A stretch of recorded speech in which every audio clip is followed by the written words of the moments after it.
حديث جميل النهارده عن التحكيم والوقت يعني تناولوه، هنرد ان شاء الله على الحاجات دي كلها. النهارده مباراه النادي الاهلي والمصري كان الحكم فيها وليد عبد الرازق، المساعد سامي هلهل، والمساعد الثاني كان عماد العقاد، والحكم الرابع صابر ابراهيم. كان على تقنيه الفار عبد العزيز السيد وبيساعده هاني خيري. نشوف اول حاله يعني اللي هي الالعاب دي.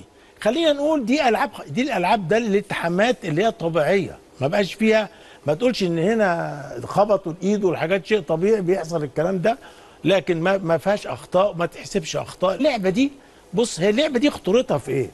ان هذه اللعبه الحكم زي ما انتم شايفين قريب جدا قريب جدا. ان اللعبه دي اتنقلت كانت هتبقى هدف في النادي الاهلي. وشوف الحكم فين. طبعا لو كانت دخلت هدف كان الفار هيرجعه لان في مخالفه من الاول. بص هنا، بص هو ده مش طرد يعني خارج منطقه، لا ما تحترق يعني ده بك انذار لان القوه فيها ما فيش الرجل، بس هي مالهاش علاقه بالكوره يا كابتن. ايوه ماشي، ما اختلفناش، لكن القوه المستخدمه مش مفرطه. ايوه يا كابتن ثانيه بس انا هتناقش مع حضرتك.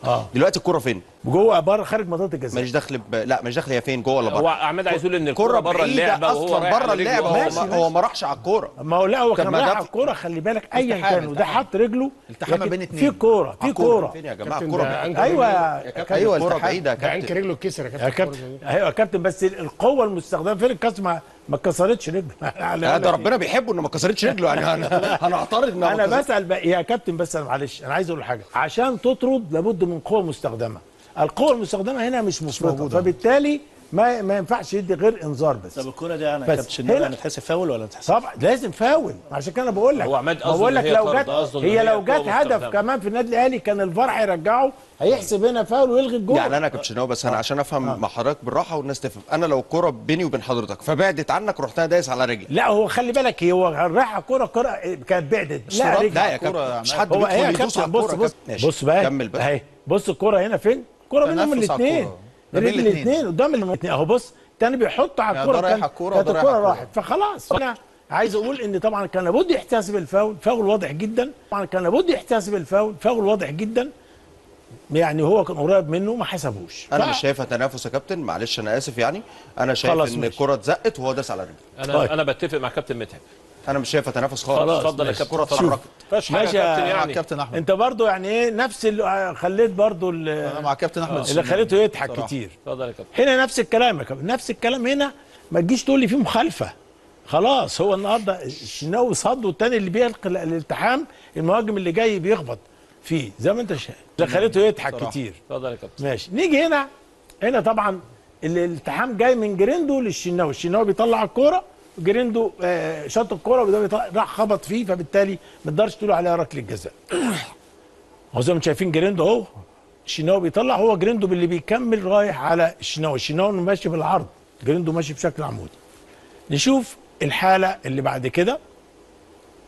تسلل واضح جدا، يعني انا حتى مش عامل الخط لانه خط ده واضح التسلل، لحظه لعب الكره من لاعب لزميله، التسلل موجود وبالتالي القرار صحيح. نيجي دلوقتي بتاع جريندو وهادي رامي ربيعه، نفس الكلام زي ما قلنا بتاعت لعبه قفشه، نفس الكلام اهو. دي الالتحامات اللي هي بقت خلاص موجوده في كره القدم، الى جانب ان رامي ربيعه هتشوفوها دلوقتي بيلعب الكوره بعد كده. يعني الاول جريندو بيلعبها، ثم رامي ربيعه بعد كده بيلعب وبيزق الكوره من قدامه وبتروح للشناوي بياخدها. فطبعا الكوره ما فيش اي اخطاء، ما فيش مخالفه، ما فيش اي حاجه هتشوفوها دلوقتي. ولا تشوفوا رامي ربيعه ادي جريندو وبعدين ادي رامي ربيعه لطش الكوره، فبالتالي ما فيش اي خطا. انا كان نفسي في الحاله اللي انتوا اتكلمتوا فيها مع حارس المرمى، دي اللقطه الاخيره يا كابتن. دي حارس المرمى لما وقع في الارض وراح ادى انذارات للجهاز الفني او مدرب الحراس او الدكتور او اي كلام.